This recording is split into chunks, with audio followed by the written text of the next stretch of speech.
While Charlie Daly, Massif Santi-Provence, the race leader, is due to pass into the Pacific this evening or tonight, and also cross the theoretical halfway point of the 23,890 nautical miles course for the Vendée Globe 10th edition, way far to his west, nearer the Kerguelen Islands. Skippers in the second half of the 38-boat fleet are struggling with robust conditions generated by a tough low-pressure system. 3 sailors who ventured further south, all Vendée Globe race rookies, have suffered various sail or sail-related damage. Guirec Sudi, freelance, suffered damage to his J2 in the wild conditions and is considering shelter in the Kerguelens to repair it. Antoine Cornic, Human Immobilier, pulled some cars out and damaged his mast track and also needs shelter to make some kind of fix, and Tanguy Leturquet, Lazare, also has sail damage. In contrast, the line of skippers who have stayed in the north have been able to straight line more directly east, led by 18th placed ISA Jost MACSF, with the wily old fox Jean Le Cam, tout commence en Finistère Armelux, but they too are going to see big winds. The forecasts are quite precise in the Southern Ocean in terms of position and timing of the lows, but the winds are often underestimated in strength, highlights Bosselet Rockhut, weather consultant for the Vendée Globe. The group in the north coped best, picking the best strategy: Switzerland's Alain Rourard, Hublot, 19th, Jean Le Cam, tout commence en Finistère, 20th, Italy's Giancarlo Padot, Prismian 22nd, Benjamin Ferret, Monoya, DUO for a job, 23rd, Sebastian Marset, Foussier, 25th, Violette Derange, Devenir, 26th, Arnaud Boissière, Lamia K-Line, 29th, and Eric Bellaion. They all anticipated the depression very well by positioning themselves well to the north, even more than Johan Richim, and Thomas Ruyant, last week, emphasizes the weather expert. As the depression catches up with them, everyone knows that after some tough, hard times they will be able to jibe and take a fairly direct route. It's a very good positioning, concludes the weather consultant. Among this group from the north, there is the youngest of the Vendée Globe, 23-year-old Violette Derange, Devenir, 26th. Speaking during the radio call, she explains, "I'm right at the passage of the front, the waves are starting to form, the wind is going to strengthen. It's a bit like war. My positioning to the north is to take maximum precautions, and to have an escape route in these conditions, we have to monitor the boat constantly.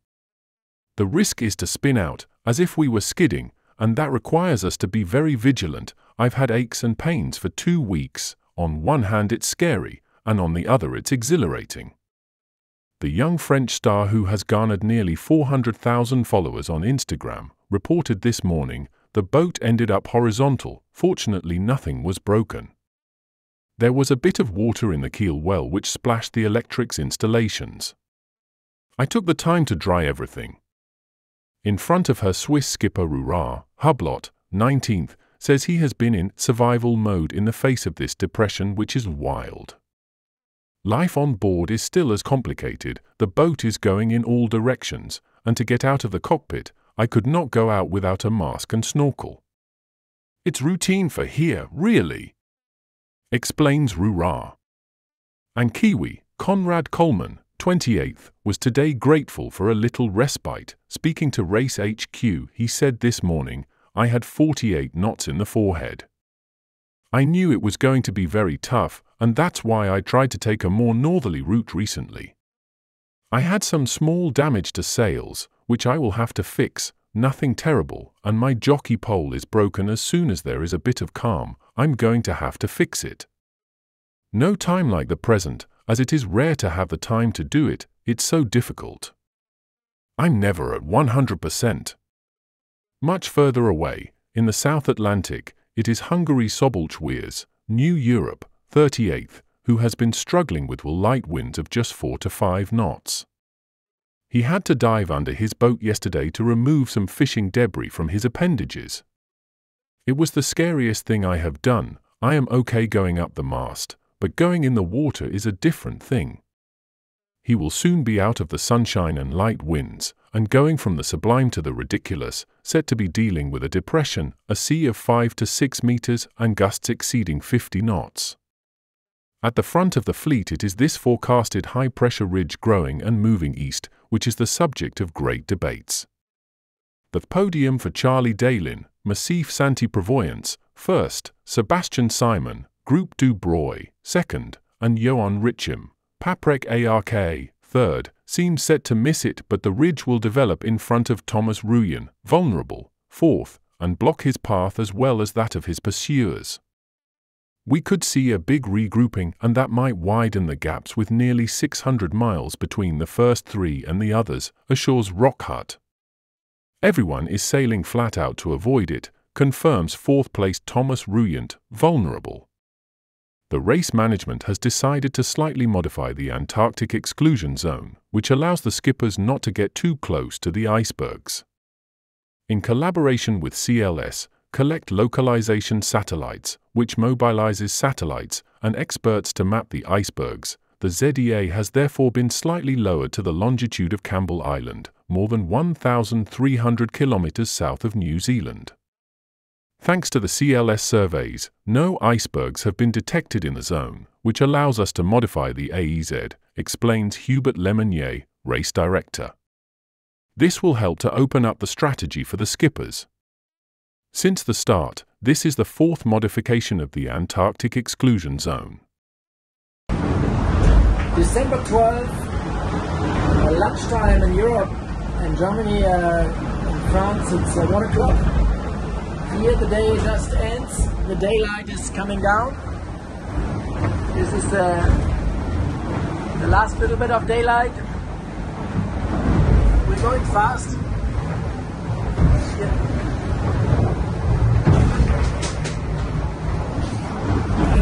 Top speed 32, 33 I've seen,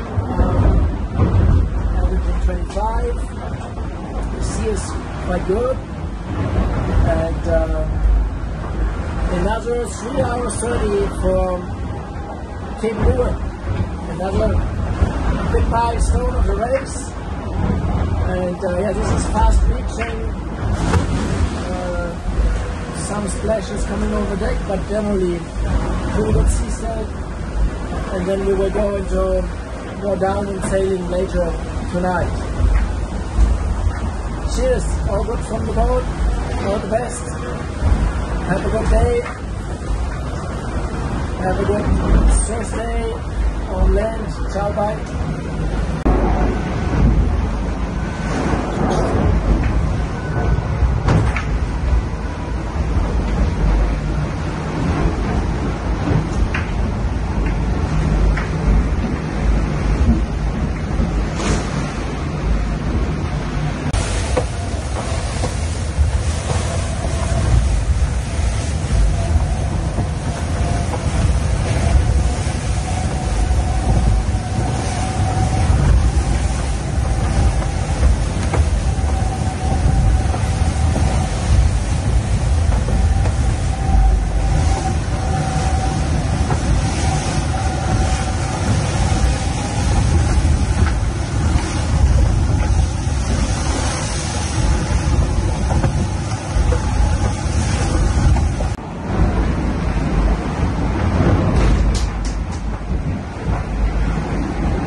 this is me, this is my whole life, this is everything I've always wanted to do, it's everything I've ploughed the last 4 years into. I just want to go and play now. This is my second Vendée Globe race. We started working with North Sails with this project. What's been really interesting is I've had an opportunity to go to Minden, to Nevada, and see how all of these are made, and to understand just how configurable the sails are and how much care and attention goes into making sails that are right for me, my sailing style and my boat. The construction of the tapes, and then the laying of the tapes onto the mould, and then the baking of the moulds, you know, that's been fascinating to learn about that experience. What I've been able to do is really feed back my experience working with our designer and making sure that kind of we all collectively learn, move forwards, and again adapt for me, and that has been kind of really the perfect kind of design and use cycle. So yeah, it's been very good. Hello everyone, it's Sam. Just a little update. We're on the other drive now, so we've got Queen E instead of King E. It's been a busy couple of days. This went past Cape Lewin, so we're south of Australia, which I thought meant was in the Pacific Ocean, but apparently not yet. So I've still got to wait till Tasmania for that. But shout out to my sister who lives just north of here. And yesterday we had the same rudder issue on the other side, so I had to stop and try and fix that. So change the bushings on the pin for the rudders, and unfortunately it didn't quite go to plan, and it took about 3 hours instead of an hour. But the good news is it's done. It's a bit scary because you find yourself off the back of the boat with a bunch of pieces in your hands which are full of grease because they need to be greased up, and if you drop one or two of them, it's race over because they're pieces which the rudder needs to work. And so yeah, it's pretty stressful, pretty worrying. I spent the 3 days before doing it knowing it needed to be done, worrying about it, and then finally got it done, and that was a relief, especially since it all go to plan and you couldn't get the pin in and take it out, sand it. Anyway, it took a little while to figure out what the problem was. Even learn, and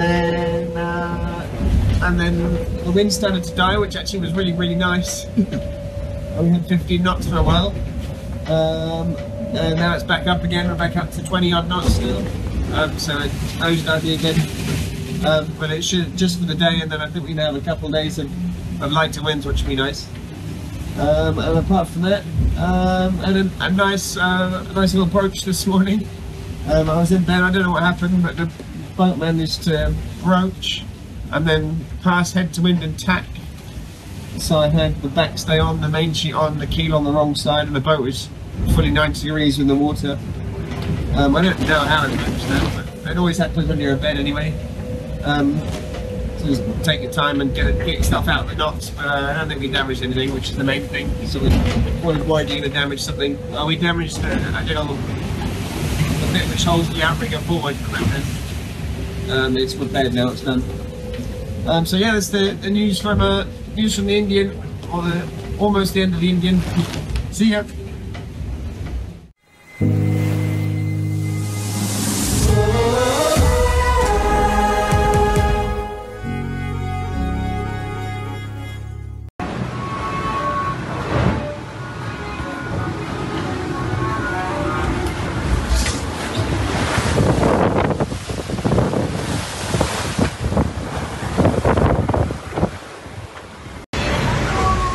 Hi guys, the end of a whole week of really strong winds. A little break here for a couple of hours today. Sun is shining, the wind is down to 16 knots. I will go on deck now, hoist the big Jannaker, and I made myself a whole list of things that I want to do today, including shaving, videos, check my work list on the iPhone, stretch, sponge out all the waters of all the corners. I need to repair the outrigger on the mainsail, and take some sheets off the J3, change sheets. The biggest job is now C3 up, optimize the boat for lighter downwind. And I talk you once the list is done. And the last days I have been kind of longing for these conditions where I get to go outside, get to see something, get to hear different sounds, because not only the noise cancellation headphones, but free speaking, free living. With my French jazz cafe playlist on. And yeah, I'm sure the going on deck will change my mood, and I'm curious how I look after and how I feel after. Going out of my little cave after quite a few days. This is where I have spent days and days now. There was just fog for many days and we were going fast. That's not that I complain, we were making great progress. Thank you, Indian Ocean. Really thank you. And thank you to the boat. Good boat. Thank you.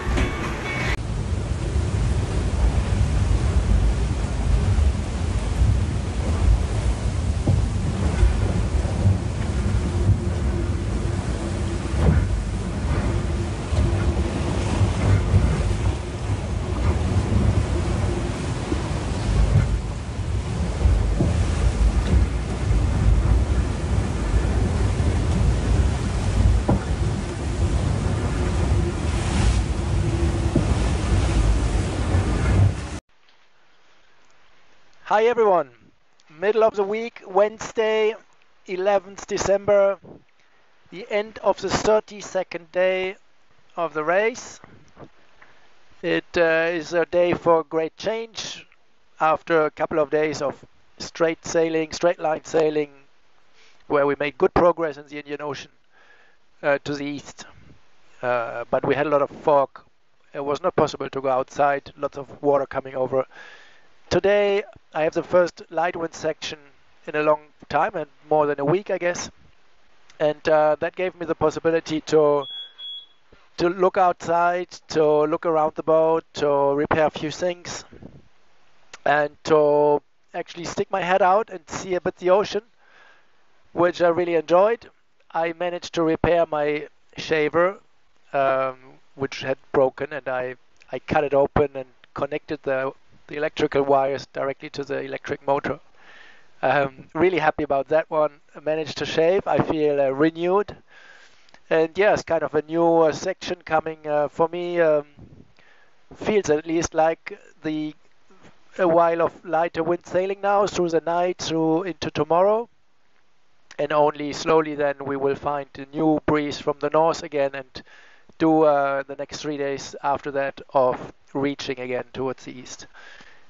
After that, nearer to New Zealand, we see a massive low pressure forming, but for now we keep an eye on it. There's nothing we can do about it right now. That doesn't affect our strategy yet, but it could later. It looks pretty big, but for now life is good on board. It's a shame this beautiful day is already going to an end. I will now finish my dinner with chocolate dessert. Dinner was this basmati rice, really good. I also have plenty of oranges still left, so I can't complain. I need to look out for the ice gate tonight to not accidentally sail into there. That would be a big error. So a little vigilance there. Probably 1 or 2, 3 jibes to do. Let's see how it pans out. Maybe only 1 jibe. And yeah, the day was structured today with my long work list that I showed in the morning. I went through most of it, not everything.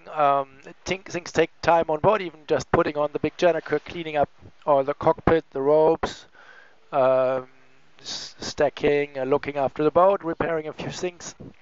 That took the best part of this day. So happy with that. Also, I made good progress, I think. So good day all in all. And yeah, so into the night for me now. The light will disappear in the next half hour.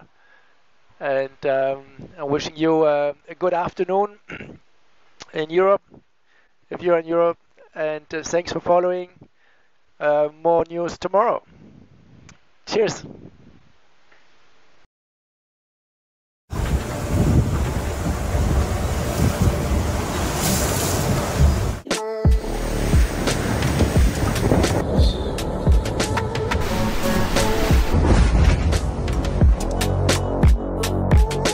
Anne-Claire Lubert, je suis navigatrice sur l'Ocean 50 Upwind by Mer Concept et j'ai longtemps été directrice technique du bateau Initiative Cœur de Samantha Davis.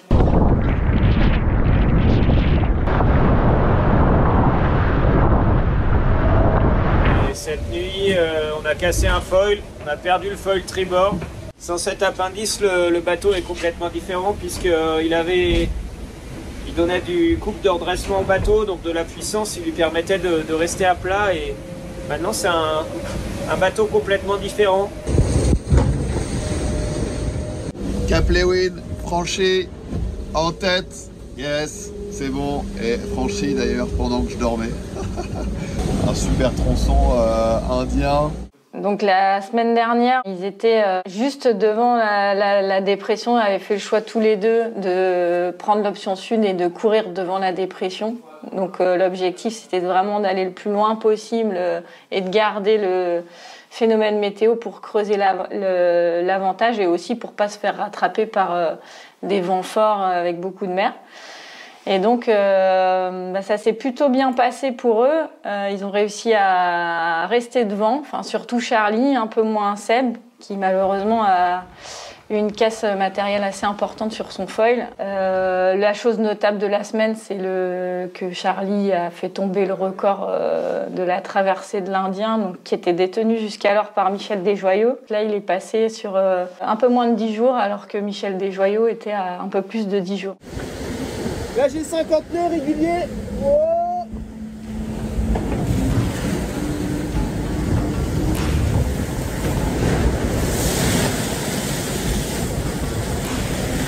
avec des rafales à 60. Un gramme. À 75, la voile a explosé, elle est en dessous et tout là, c'est le bordel.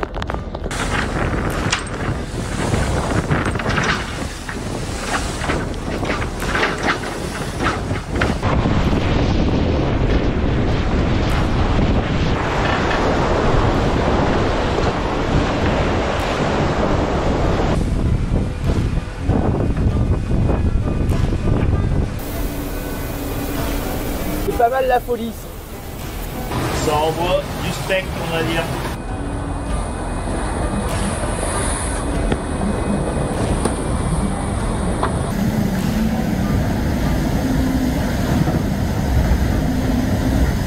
Ça fait plus d'une semaine qu'on est vraiment dans le dur et là on a enfin un peu de mer plate et un lever de soleil. Qu'est-ce que ça fait du bien quand ça s'arrête. Si on regarde un peu ce qui s'est passé à l'arrière de la flotte depuis le 6 décembre, tout le groupe un peu plus en arrière, avec notamment beaucoup de bateaux à dérive, ont passé le cap de Bonne-Espérance. Avec beaucoup de mer assez croisée, je crois que ça a été un peu difficile pour eux avec pas mal de mer et de vent. Et puis on a aussi tout le groupe au milieu, donc avec le petit groupe de 4 formé par Malidia, Initiative Cœur, Teamwork Teamsnef et l'Occitane, où eux ils sont restés sur une route un peu plus tranquille, on va dire, un peu plus sud, avec une belle ligne droite. The 29th day at sea, 4 weeks done of the Vendée Globe. Et c'est notre soir. Aujourd'hui, regardez-moi.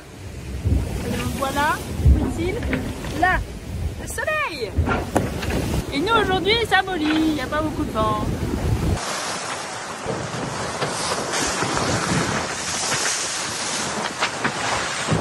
On est dans une zone de vent un peu plus faible le long de la zone d'exclusion antarctique, là, sous le début de l'Australie. J'ai pas l'air très réveillée et j'ai pas l'air très propre. Mais je pense que c'est effectivement les gars des deux pour de vrai. Je profite d'une petite accalmie. Il fait gris, il fait calme. C'est pas mal de faire cette petite inspection avant le reste du tour du monde.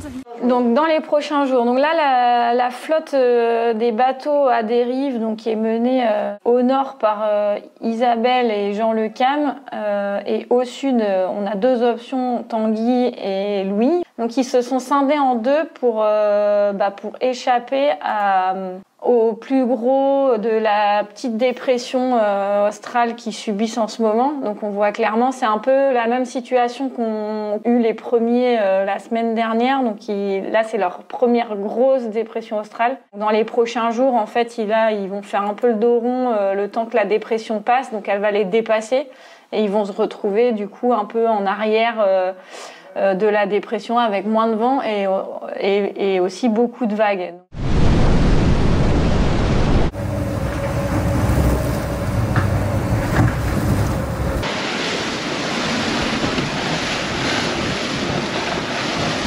Petit rayon de soleil dans l'océan Indien. Je vais essayer de faire une tentative là aujourd'hui pour essayer d'aller réparer mon J2. Il y a encore pas mal de houle, il y a encore 3 mètres. Putain,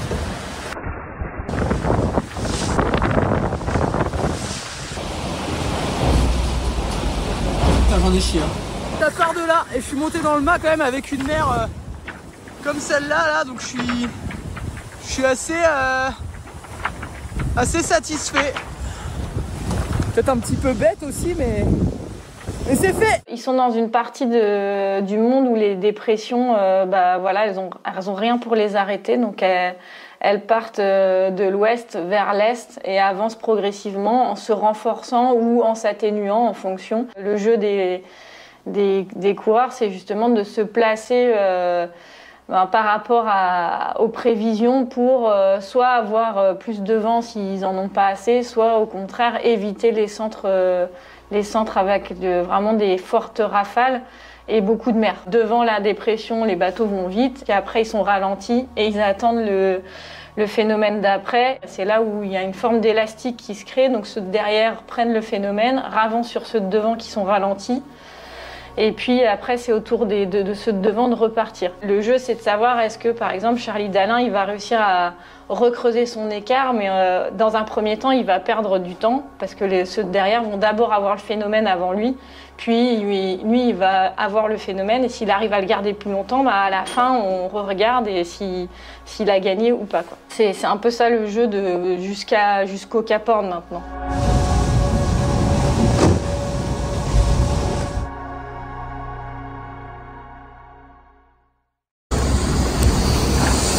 Allez, ça file doucement là dans les vagues, un peu moins de mer que tout à l'heure. On a passé la petite dorsale là, pas trop mal. On a un ciel presque dégagé, on a même vu le soleil par moment. Voilà, ça file encore une vingtaine de nœuds. Allez, ça accélère dans la houle là. C'est parti. Oh. Ouais, voilà, ça fuse encore vers la zone des glaces là. On va y arriver demain soir. Il y a pas mal d'empannage à venir. Et voilà, un bon rythme. Allez, ciao. Et Pascal Goubert. Je vais partager avec vous mon petit rituel du matin.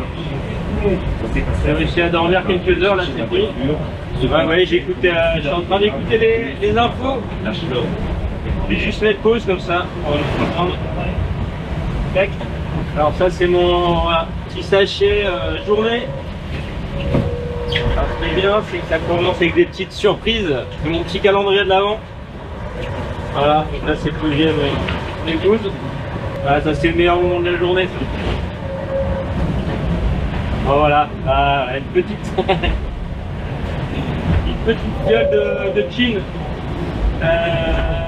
offert je pense par Juju, le responsable composite.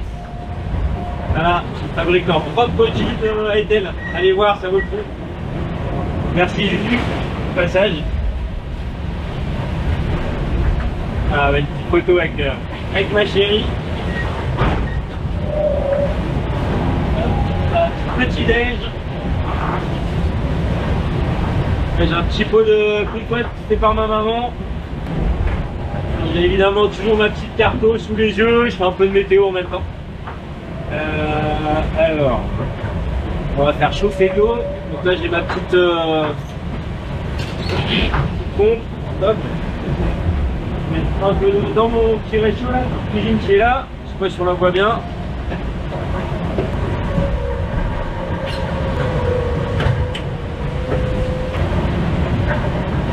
Tac.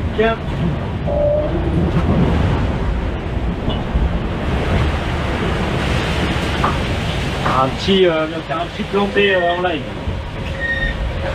Et donc là j'ai mon petit jet ball avec un petit robinet. Ça c'est un petit tips qu'on a greffé sur le réchaud directement. Pas devoir se verser comme ça et du coup pas se brûler. Alors pour le café pareil.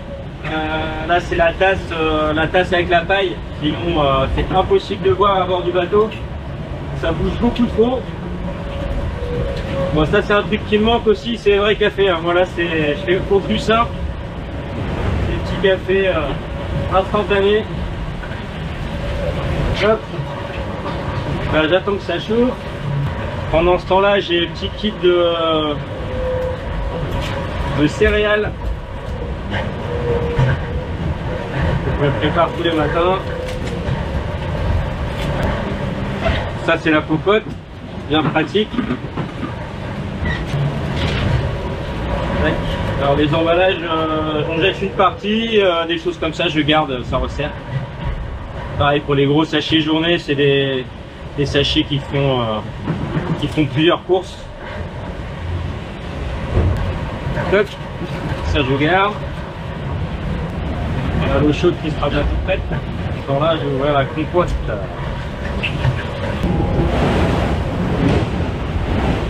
Là, je suis à 26 €. 27. 5. Ah, la petite compote avec les pommes de mon jardin.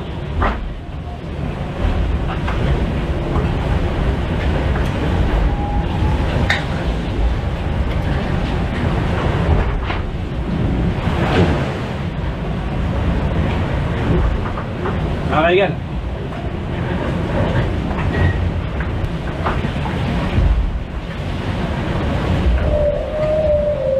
Ça c'est bon. Super bon.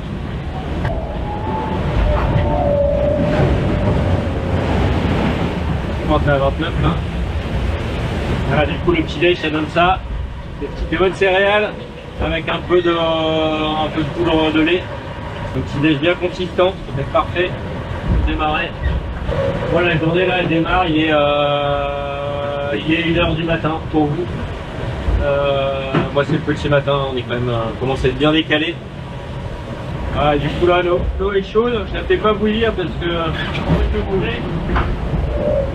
Tac, et là, hop, sur le robinet.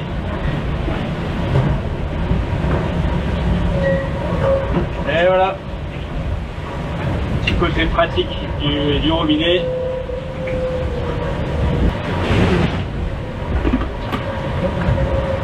Allez, je vais gonfler un petit peu. 5 minutes. C'est prêt. En attendant, je vais attaquer mon petit café. Là, l'avantage c'est que ça se renverse pas partout. Et la petite paille, c'est facile de boire.